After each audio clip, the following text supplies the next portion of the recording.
Swayam Prabha. Digital India. Educated India.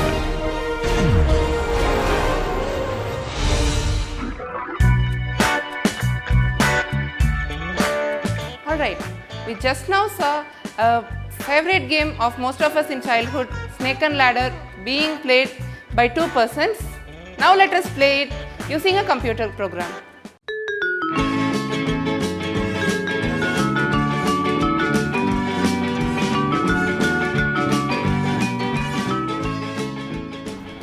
Hello all, welcome to the programming screencast of Snake and Ladder.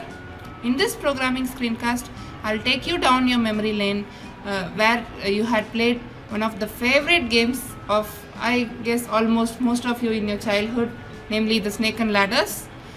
Snake and Ladder, the board would generally consist of numbers from 1 to 100 arranged in a 10 cross 10 grid. There would be snakes in some points and ladder in some points. Ladder would generally take you up the board, that is from a lower point to a higher point, and snakes would take you generally down the board from a higher point to a lower point. This sort of symbolizes a theme of life, that life is full of ups and downs. So this would be favorite game for many people because it is somehow close to the real life scenario. Alright, let us now see how we shall play this game in a very cool manner using our Python code through our computers. Alright, let's get started. Before getting started with the code, I'll show you the image of a Snake and Ladder board. I have got an image from internet. This is here. This is a Snake and Ladder board. As I had said, there are numbers from 1 to 100 in a 10 cross 10 fashion. There are ladders somewhere as well as snakes somewhere. I'm sure you would have played this game in your childhood. This is just a journey down the memory lane. Alright, I would ask you guys to please pause this video at this moment. Make a note of the snakes and ladders in this board at various points. From where to where is the transition of each ladder. For example, this particular ladder starts at 21 and takes you to 82, and this particular snakes start at 64 and this takes you to 36. Like that, you please make a note of these snakes and ladder by pausing this video. This would be of greater interest to us during the later part of our code. So please pause the video at this point and make a note of the snakes and ladders. Alright, I hope you would have paused and made a note of the snakes and ladders. Now let's get started with the coding part, and let me minimize this image. Let's get started with the coding part. When someone plays the game, what are the two things you're supposed to do? In the computer, someone is going to play the game. You're supposed to show him the board. I'll call that as show board is the functionality. The next is he is supposed to play. The players are supposed to play. And the end point of the Snake and Ladder, we have to define this Snake and Ladder. This board has end point at 100. 100 is the winning position. When some player reaches 100 first, he is considered as a winner. Two players would play, and the one who reaches 100 first is considered to have won the game. Till then, the game will proceed. In case the player wants to abort in the middle, he can totally quit the game. If the players continuously proceed, 100 is considered as the winning position. This is how we are going to configure our game here. So as I said, first you are supposed to show the board to the players, then you have to ask them to play. This is the higher level abstraction details. And this is considered to be a good programming practice, that as to you have to abstract as much as possible. Like see, a person who wants just a higher level overview, if he would read this, he would understand the endpoint is 100 and you're supposed to show the board and play. The person is supposed to play. This is what the game expects someone to do. So this is the higher level overview. So this is considered to be a good programming practice to give a higher level overview. Your code must be organized such that by reading this overview, the person should be able to get a higher level idea of what your code will do. And if they want to delve deep into the code, then you may allow them to delve deep into it. But for a person who just need higher level overview, he should not be made to go through the finer details unnecessarily. This is considered to be a good programming practice. For this purpose, we are using different functions, and another use of functions is reusability. If you want to repeatedly do something, and if you want to reuse that, you want to use the same functionality at various places, then functions come to your rescue. They greatly help in reusability.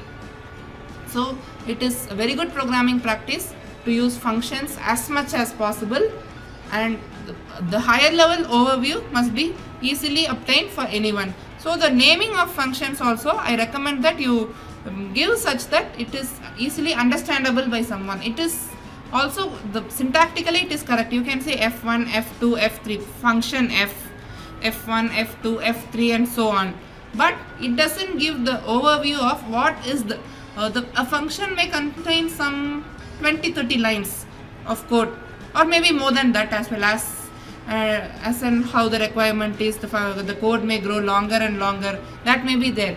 But to understand what that particular function, say f1, is doing, you have to go through those hundreds of lines of codes and understand. This is not a good programming practice.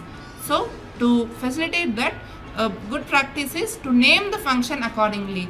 Suppose the function is calculating the matrix multiplication, say, just for example, I'm using it. Matrices have got nothing to do with this game now. I'm just giving an example. Suppose the function is performing matrix multiplication.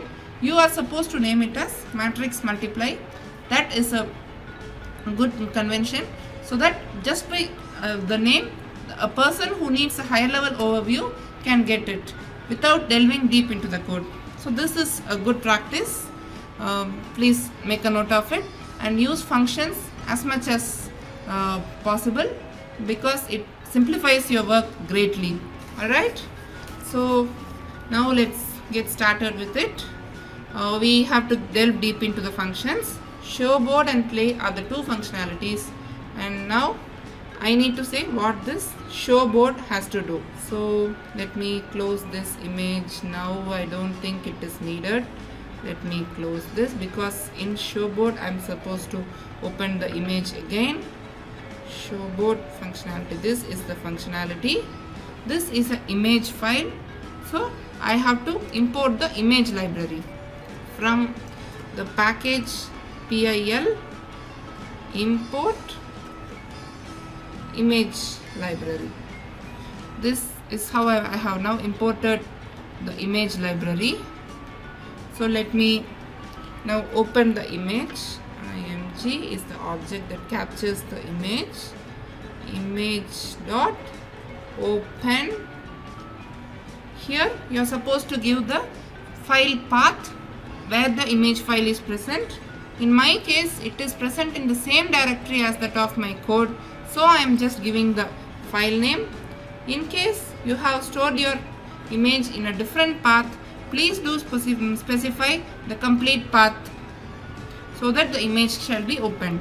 So now, alright, now once the image is open, it has to be shown.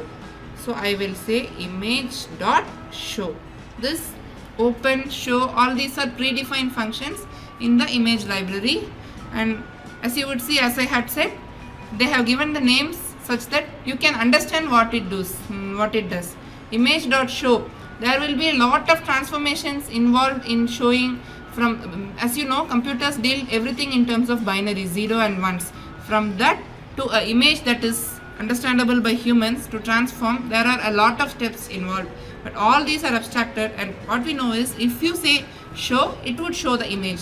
So that is enough for us. We need not delve deep into the binary level information. So in this way, your functions must be named. Open, show, all these are self-explanatory. What this particular thing is doing is clearly understandable just by this. So this is a show board functionality. Currently I am not going to code for play, so let me comment it, but this will also be an important step. So I have written it and commented it, and once showboard works, we'll go with play. We had written the code for showboard. Let us see if the board is being shown, then we'll go with the next functionality, play. I'll save this file and I will run this. See, the image is shown. So this is the image that has been shown. So the board will be shown. So this functionality works fine. No problem with this. Let me close this now. And okay, the next thing is we have to go with this particular functionality, play. We'll see what are the other functionalities required in play. If it requires any other functionalities or any other library has to be imported, as and when we delve deep into it, we'll import and we'll define new functions.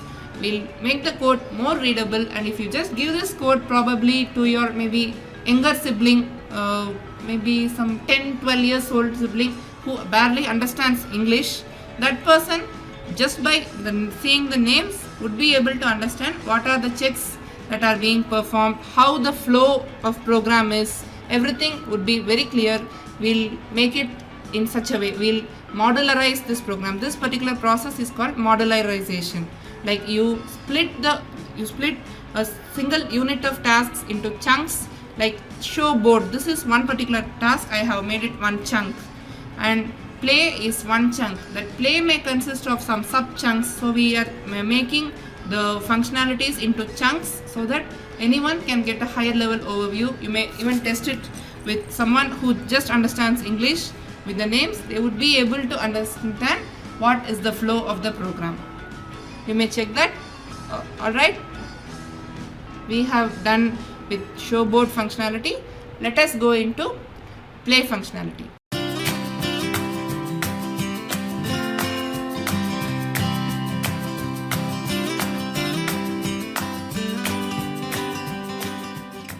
Alright guys, in the previous video you would have seen the method of showboard, the functionality I had mentioned here.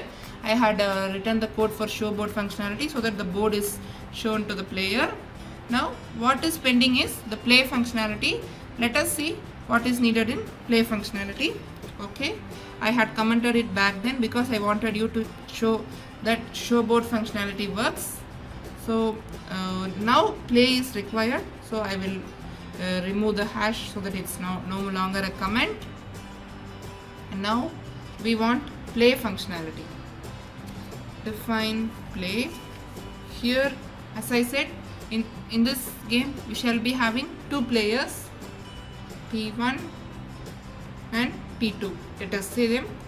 P1 will have some name because we want to have it as a personalized interface. It should not just be like player 1, player 2. He has got a sweet name. We need to refer to him by his name, then he'll be very very happy. So we need to refer to him by his name. Let's input his name from him. Let's input his name. Input is taken by this functionality, raw input. We are inputting a string, so that is taken by raw input. String is nothing but a set of characters. Names generally consist of characters, right? So that is what technically we call it a string. This is a string. So we use raw input functionality to input strings. So this is the message that has to be displayed. What should we be displaying? Maybe we shall say player 1,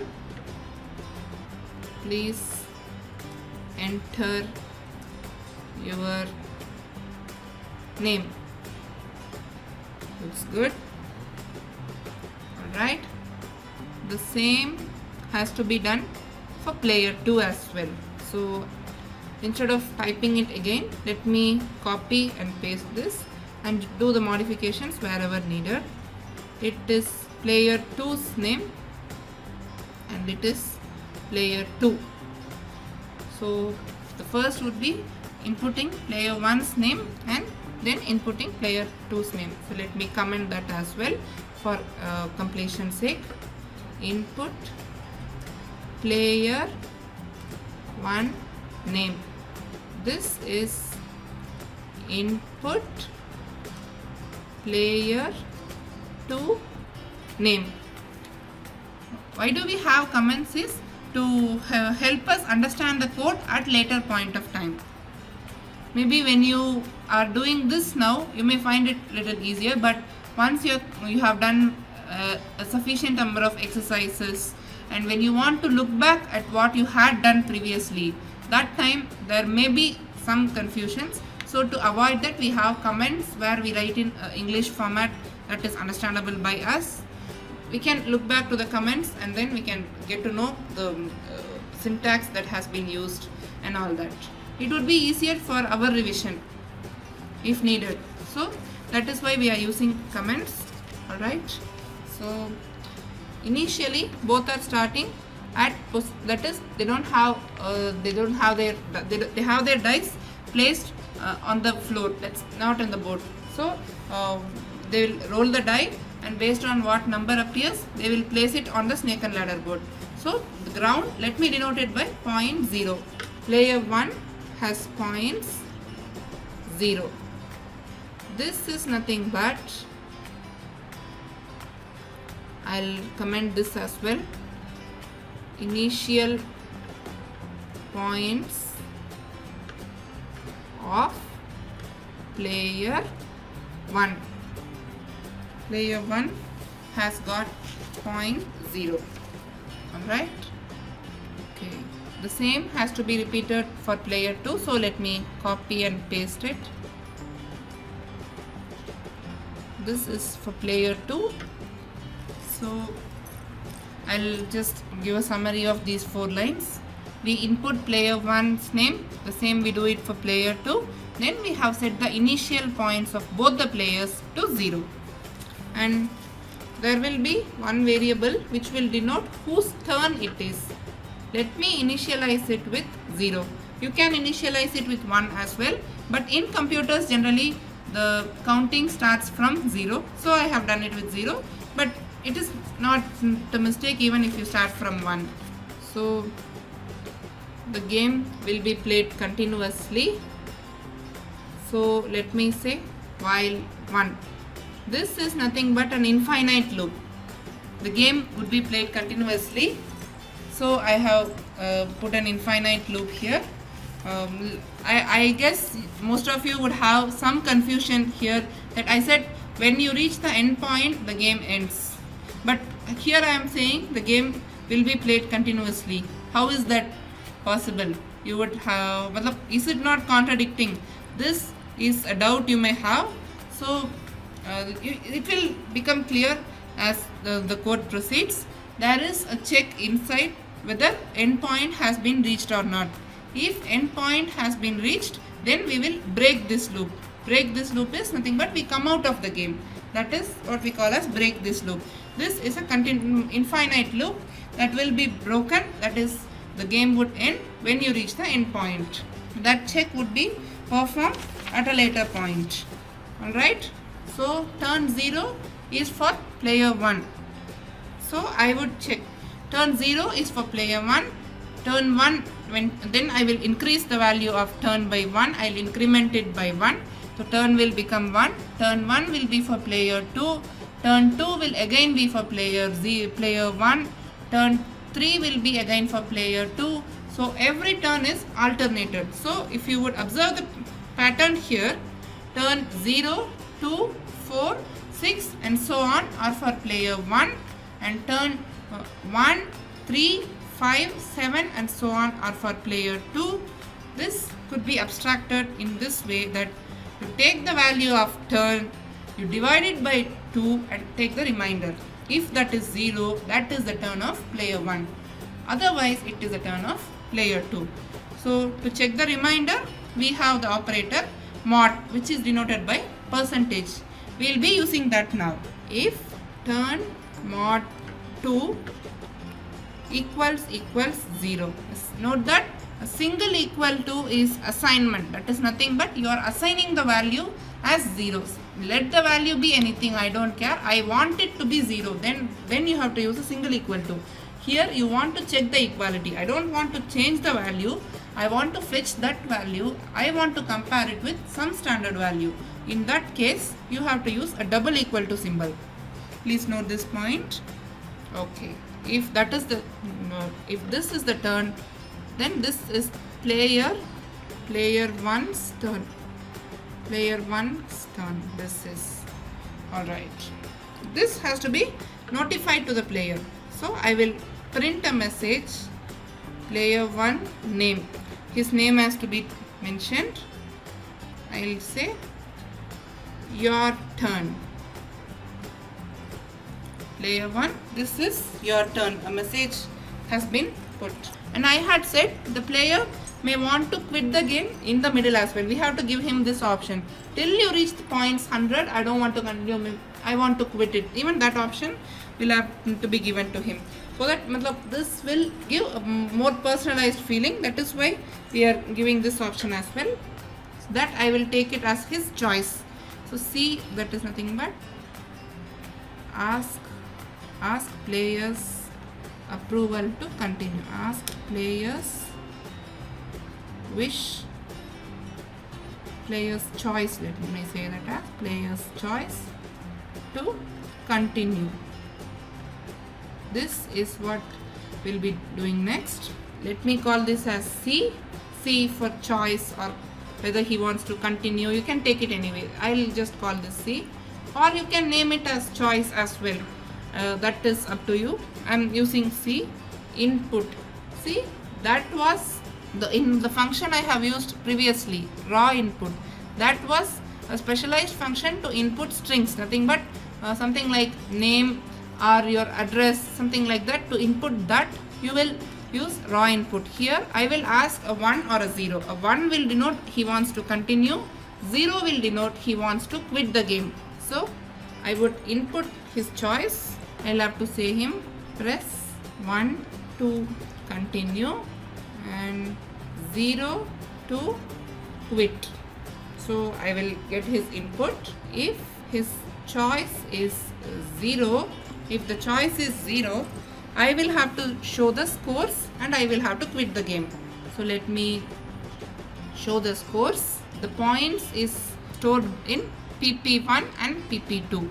PP1 is the points of player 1, PP2 is points of player 2. First, the player 1's name has to be mentioned. Player 1's name, code, here the points. This has to be mentioned. And the same thing has to be done for player 2 as well. So I am copying and pasting it. Player 2 and points of player 2. This is done. You have mentioned the points and you have to say quitting the game. Quitting the game. Thanks for playing. Something like that. Just a humble message. A message has been displayed and now we have to come out of the loop. That is this. All these are for the user. To give a personalized experience to the user, we are using all these print statements.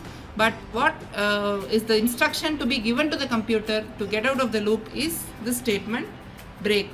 Break statement will come out of the loop and it will end the game basically. That's what this will do here. And otherwise, if choice is 0, this would be executed. If not, it would just come here. Observe the indents. Indentation is important here.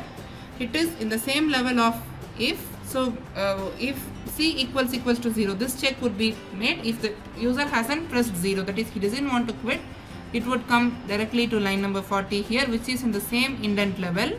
Here you are supposed to roll a die.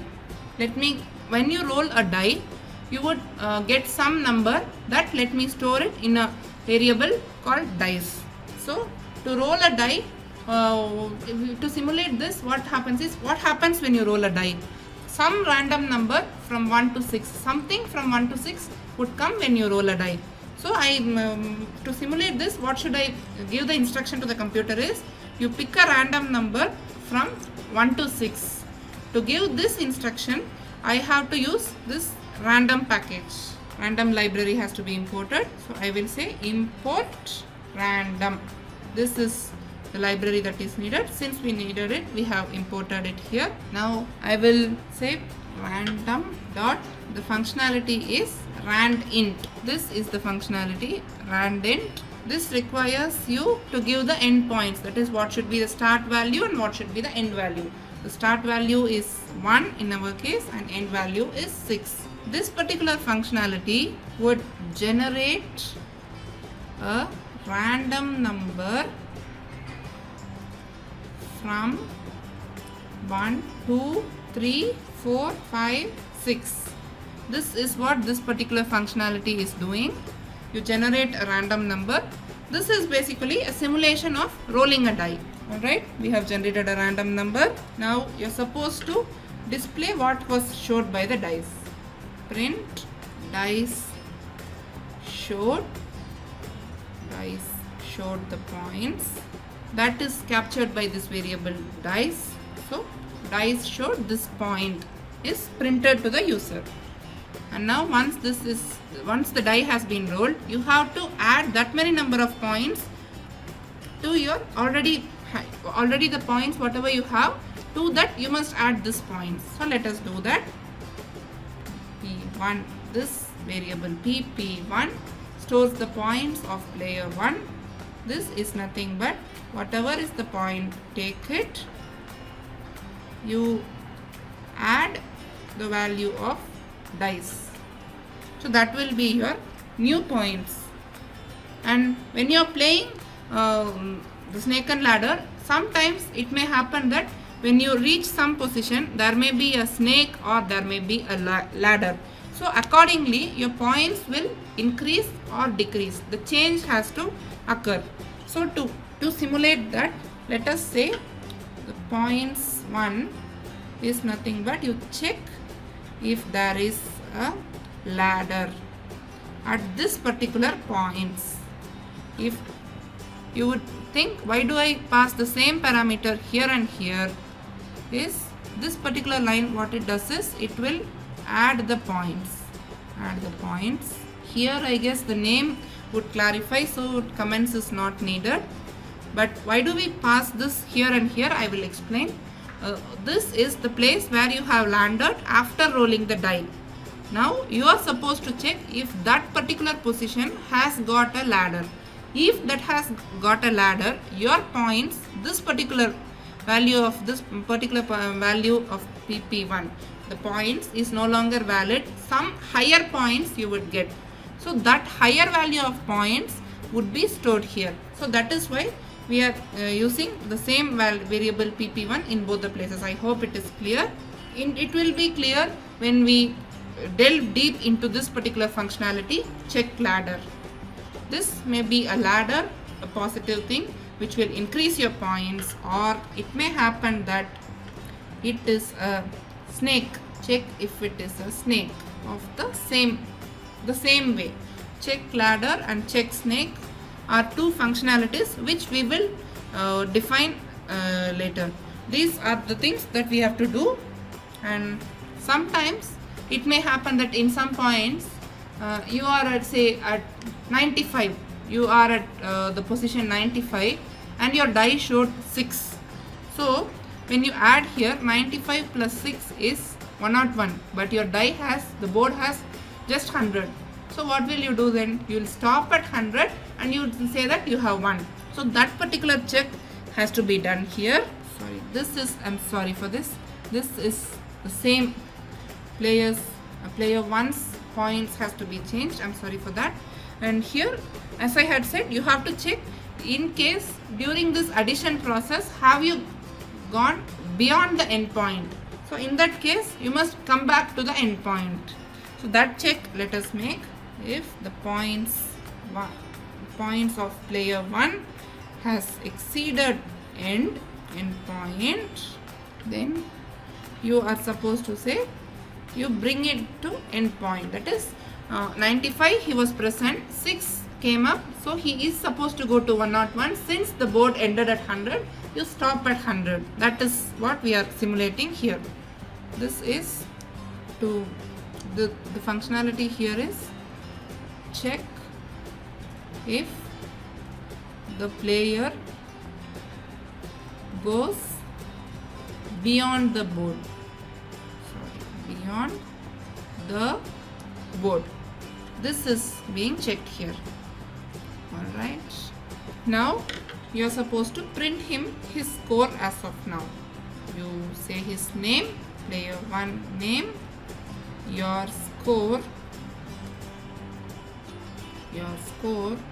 is this value pp1, that is storing the points of player 1. Alright, if he has reached the end point, as I have said earlier that this is an infinite loop. You may wonder that when you have reached the end point you have to quit the game, but here we have given an infinite loop. Now to break this loop we are performing a particular check. If you have reached the end, with this current points, that is whether this particular current point is the end point or not, we are checking if the person has reached the end. I'm sorry, I have used an extra bracket, it seems. Sorry.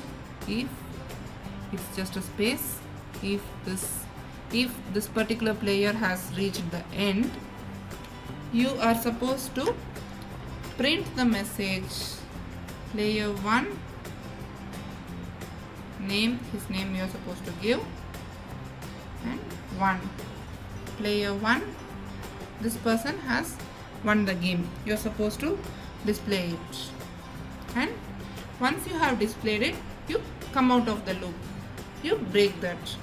This particular place we are using break because the user wants to quit the game.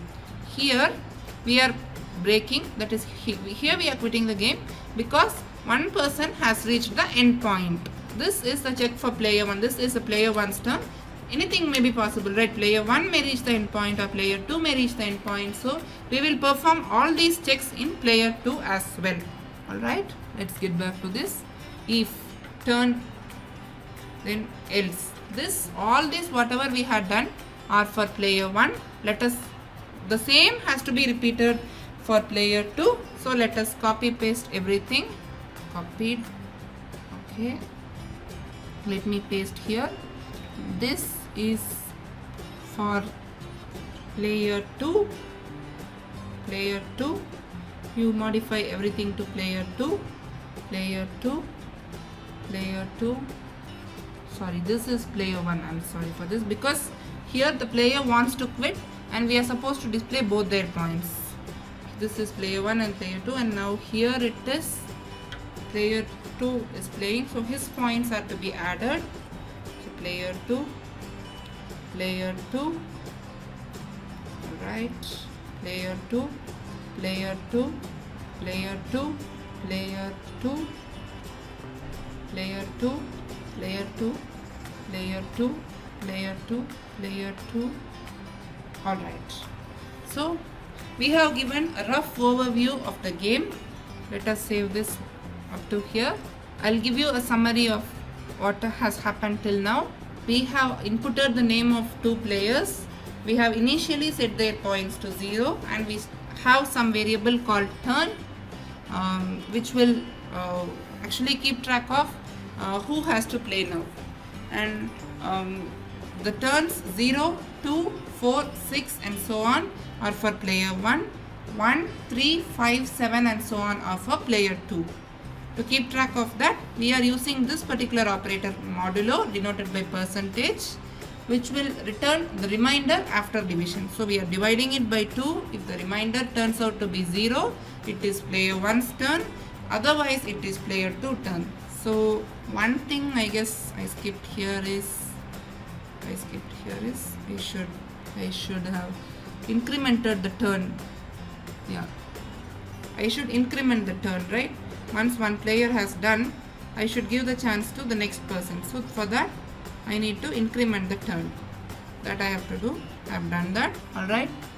So what in each player's turn, what are the checks that are being performed? Let me tell you that.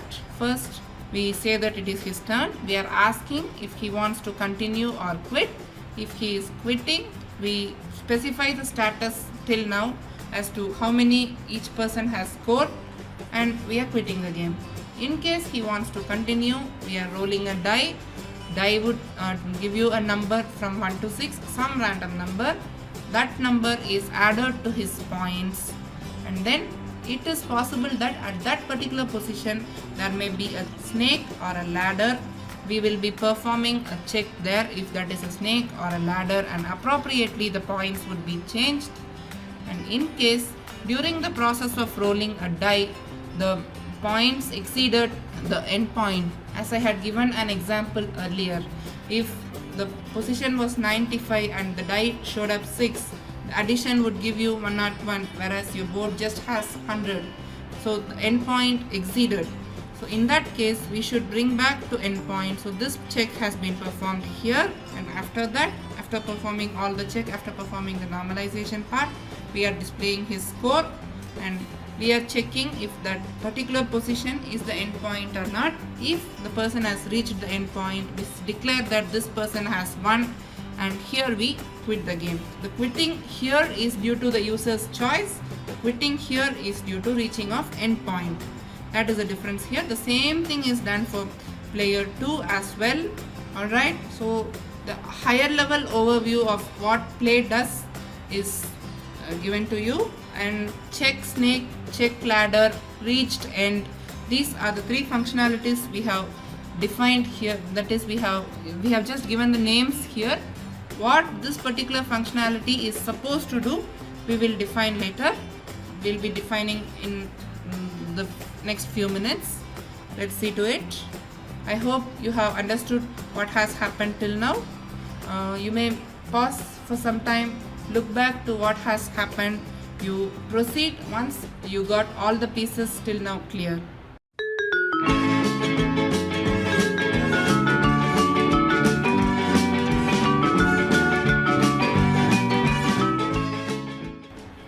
Alright guys, in the previous video we had seen how to display the board as well as a higher level overview of the game playing. So in that we had used some functionalities like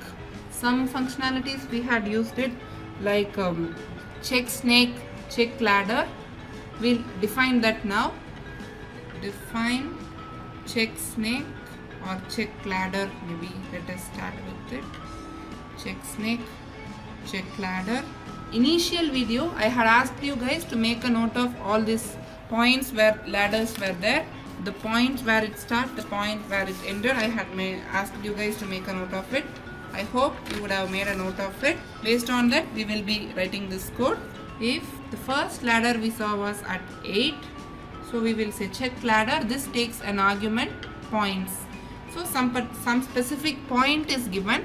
We are checking if there is some ladder at that point, and if there is a ladder we will return what will be the new points after crossing that ladder. That will be returned. So if the points is equals to 8, this is where we have the first ladder. Then you are supposed to print that. You have to notify the user that he has actually stepped on to a ladder. You print that this is a ladder, then you return the new position. The ladder at 8 actually landed at 26, so you return 26.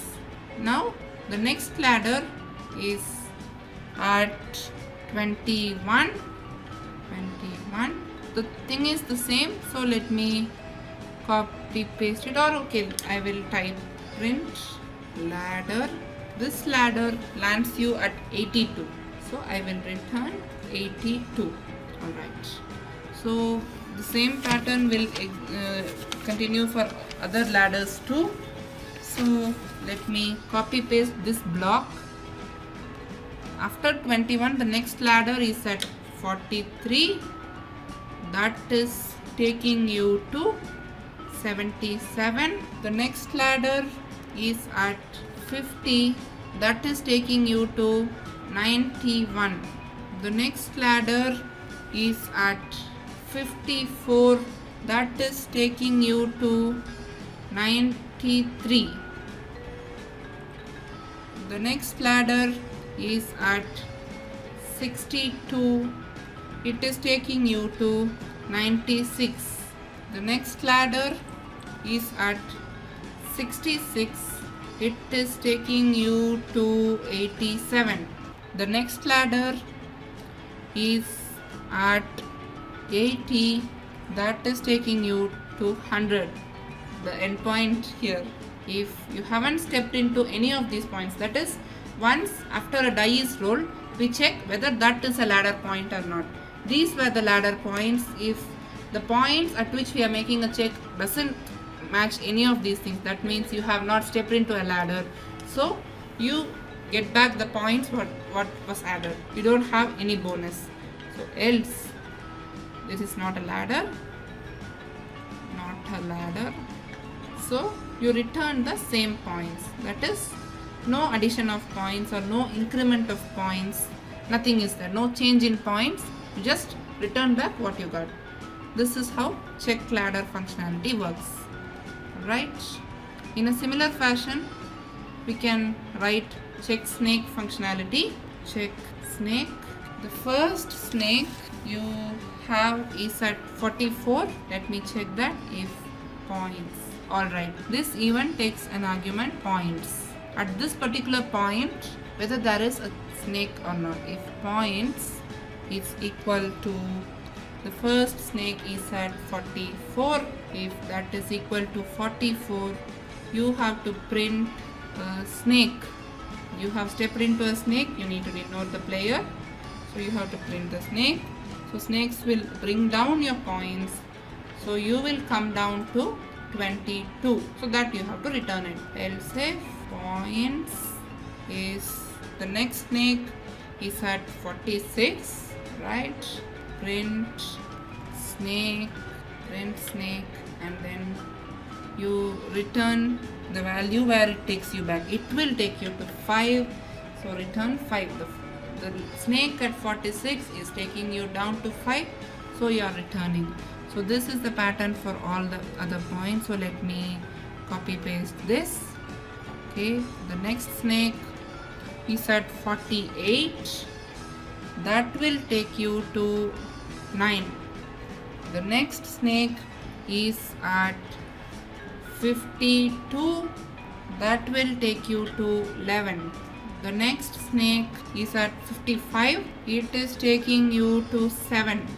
The next is at 59. That will take you to 17. The next is at 64. It will take you to 36. The next is at 69. That is taking you to 33. The next is at 73. It will take you down to 1. The next is at 83. That is taking you to 19. The next is at 92. That will take you to 51.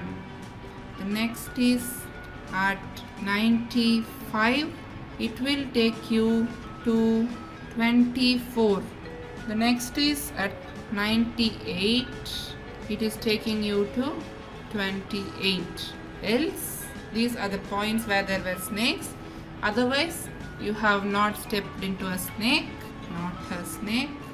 So, there is no change in points. You just return back the same points. This is how the check for snake has been made. This is nothing, this is very simple. That I had shown you a board in the very first video, and I have asked you to pause the video and make a note of the snake and ladder, where it starts, where it takes you to, and based on that I had written this code. You check if it is those special points. In that case, you display a message whether you have landed at a snake or a ladder, and accordingly you modify the points. You return the modified points. So now I guess you could get it. In the play functionality, when we were using, see, we add the points and we check if that point is a ladder. If it is a ladder, here you will get the modified points. If it is not a ladder, you would get back the same point here. Similarly, the check snake functionality also works.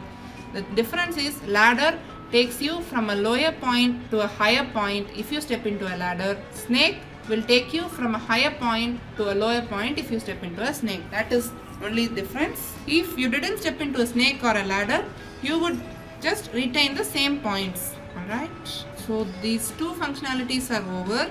So reached end. This particular functionality is to be realized. Let us do that now. Realize is nothing but you delve deep into it, you check the code.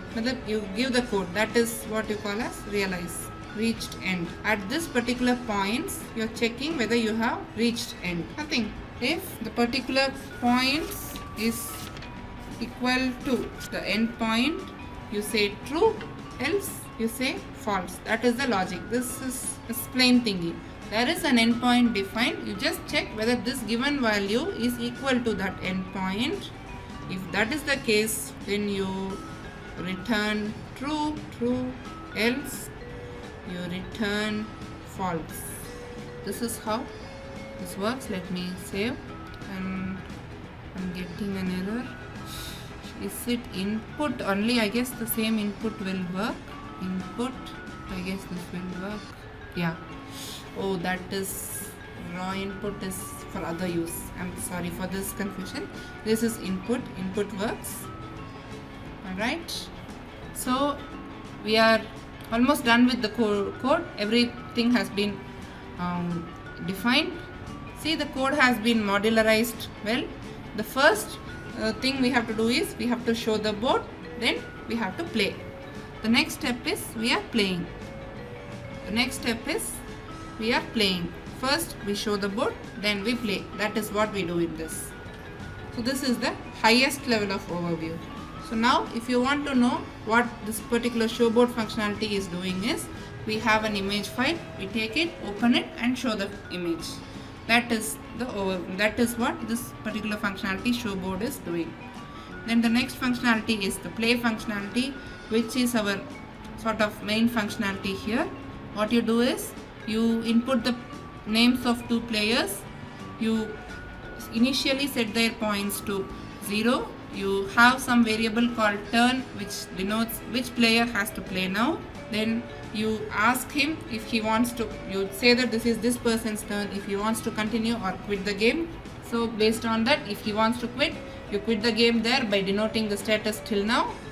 Or if he wants to continue, you roll a die. Based on what is shown up in the die, you add his points, and then you check if he has landed in a snake or a ladder. If so, you modify his points. Otherwise, you do not do anything, you just retain his points. So that basically what you do is you add his points, and then you check if he has landed into a ladder or into a snake. And sometimes it may happen that during the process of rolling a die, you may go out of the board. In that case, you are supposed to stop at the end of the board itself. So this check is done here. Then you display his score and say if he has won when his points is exactly the end point. You have to check if he has reached the end point or not. If he has reached the end point, you say that he has won. This is the higher level overview. You have a variable turn which denotes who has to play. If he wants to quit, display the status and quit. Otherwise, roll a die, add points, check if he has landed into a ladder or a snake, and if he has reached the end point, you quit the game. This is the higher level overview. Now the detailed functionalities of checking ladder and checking snake. This I had defined based on the board I had shown to you. You check those specific points. If that particular point has been reached, you display that he has stepped into a ladder or snake appropriately, and then you return the points where he will land finally. You return that. If he hasn't stepped into it, just return back the same points so that there is no change in the points. That's how these things work. And reached end, this functionality what you check is whether the points this person has got is same as the defined endpoint or not. This is the check performed here. This occurs continuously, and one of the conditions will lead to quitting of the game. One is the player voluntarily wants to quit the game. The second condition is someone has reached the endpoint. These are the two constraints. These are the two places where the game will quit. Alright, this is how we have coded now. You please pause and see till now what has happened, you understand the functionalities, you understand the overview level as well as to the details in depth. You proceed from this way itself. These are the major functionalities. Now let me delve deep into it. This way you just consider you have been given a big box. You open that box, you then get a smaller box, then you open it, then you get a smaller box. This is how we have organized the code. You understand this well, and this once when you are very clear with it, we will proceed with the running of this program. Alright, please pause and understand this very well.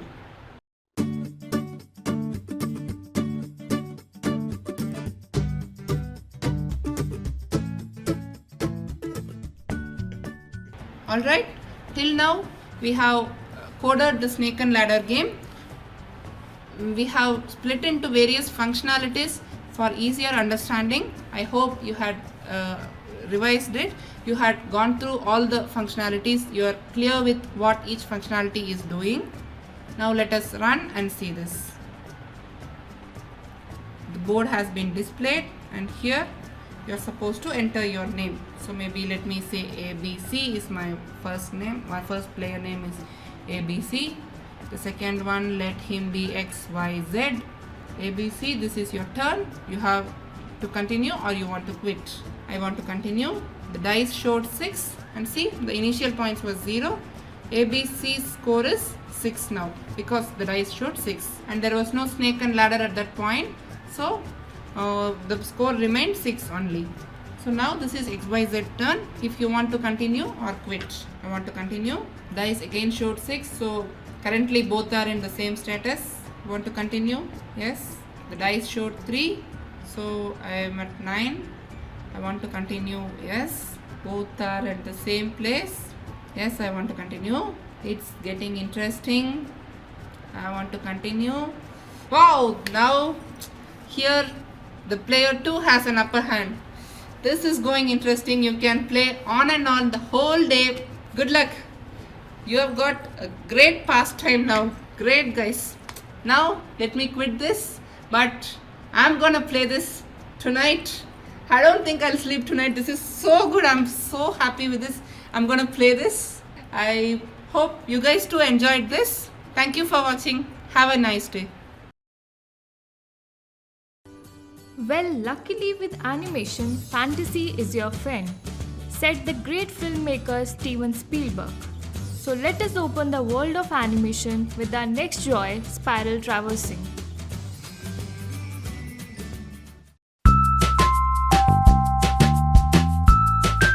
We have been looking at pretty straightforward programming questions. Nothing has been very challenging a question so far. I would now like to give you a question which actually isn't straightforward, which requires a whole lot of thinking and, of course, programming time. So, let me pose the question for you all. Do you see the animation here? What's happening? You're just seeing the white dots spiraling around and going to the center in a particular way. Correct? How easy is it for us to do this? Well, it isn't all that easy. It appears as though it's pretty straightforward. It is not that easy. Firstly, how can you even do such an animation? So let me go step by step and explain to you all how we can actually fill the entire screen with white dots in this particular fashion. Forget what I showed you. Let us go step by step. Do you now see this 4x4 entry of numbers? There are numbers 1, 2, 3, 4, 5, 6, 7, 8, 9, 10, 11, 12, 13, 14, 15, 16. And I want the numbers to be displayed in the following way. Firstly, it should be 1, 2, 3, 4, and then you must climb down 8, 12, 16, and then towards your left 15, 14, 13, and then up 9, 5, and then right 6, 7, down 11, left 10. You should basically traverse this table with these numbers this way. Alright? What do I mean by that? All I mean is you should display these numbers in this particular fashion only. Let me try to be more clear with a nice example.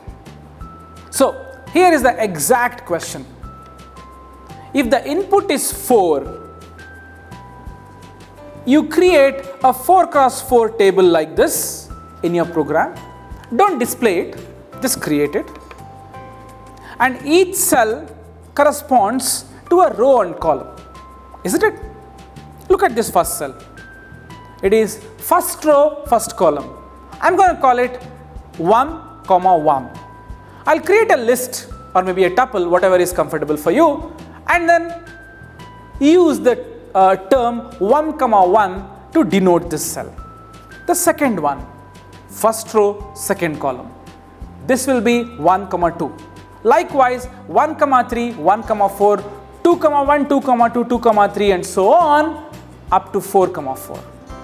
So the input is the dimension of the table. If the input was 5, you should come out with a 5 cross 5 table. If it was 6, 6 cross 6. If it's n, in general, it's going to be n cross n. So given 4, I create this 4 cross 4 tuples, 1, 1, 1, 2, so on. And then I want to display them in the following order only. Remember the spiral thing that I showed you? I want it in that order only. By that I mean, observe, 1, 1, 1, 2, 1, 3, 1, 4, 2, 4, 3, 4, 4, 4, 4, 3, 4, 2, 4, 1, 3, 1, 2, 1, 2, 2, 2, 3, 3, 3 and 3, 2 should be the order in which you must display. You see where I am getting at. Given an n cross n table, you must spiral in like this. What is spiraling in? You must simply display these addresses of the cells. As simple as that. So your input is a number, some 10. And you must create a 10 cross 10 table and spiral in on that table and display it. Remember, we started off with this little graphics animation, a very simple and straightforward one. Looks like the animation of animation that was done some 40 years back. Animation is so sophisticated right now. This is far to be regarded as animation. But then as a practice exercise, I wanted you all to understand that doing something as simple as this requires good amount of thinking. I spoke to you about displaying the entries of the table, right? I am going to use that right now, and I am going to show you how we can create this graphics animation using just simple idea of taking n and displaying n cross n cells in a particular way. You now know enough to go ahead and write a quick program which will do the animation. Let us see how this is done. Amit will now show you how to use your knowledge of displaying the cells in the table and create this graphics animation.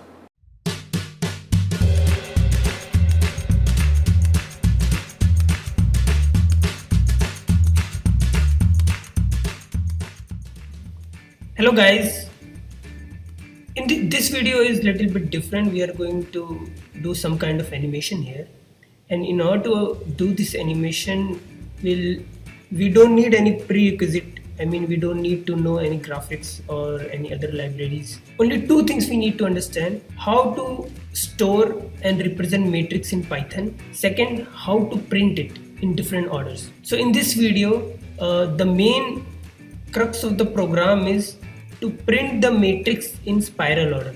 So what do I mean by the spiral order? It means that you will start from the first element. First element is present at, let's say, 0, 0, 0, and then you will print the first row.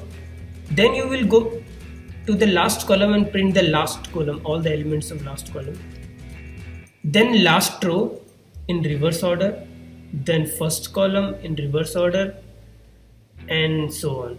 Now, why is this important and how I am linking it with the animation? So after this program, after we write this program, after we do the traversing of a matrix in spiral order and do the animation with it, you will be able to make something like this.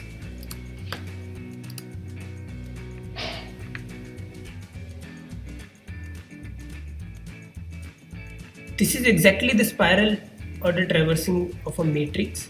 You can see I am first printing the first row, then last column, then the last row in reverse order, first column in reverse order, and so on. It will go like this and until it hits the center. So in order to perform this animation, I don't need to understand any kind of graphics. I just need to know how can I print a matrix in spiral order and use that logic to do this animation.